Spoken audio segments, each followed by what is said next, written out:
सोआ विश्वविद्यालय प्रमेय तरफ जो कार्यक्रम करा कार्यक्रम आम राज्य रे कृषि एवं आनुषंगिक क्षेत्र में उत्कर्षता देखा चाषी भाई भौणी एवं कृषि उद्योग मानक सारा राज्यर चिन्हट करा जाई से मानक सम्मानित करिवार आज व्यवस्था करा जायछि। एटा एक ये जो कार्यक्रम करा जाउछि यार मुख्य उद्देश्य है किभली भाव में आमे आम राज्य रे अधिका भल चाषी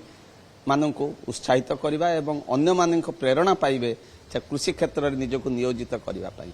किभली भाव में कृषि उद्योगी मानक चिन्हट करा जिवो एवं सही कृषि उद्योगी मानक माध्यम रे अनेक कृषि उद्योगी आम राज्य रे सृष्टि हेबे। एहा ही होउछि प्रमेयर उद्देश्य जो उद्देश्य नहीं आज सारा राज्यर चाषी भाई मानक चिन्हट करा जाय सेही मानक मध्यरु जो माने कृषि एवं आनुषंगिक क्षेत्र में उत्कर्षता आनिछंती से चाषबास हो से गोपालन हो से कुकुड़ा पालन हो बा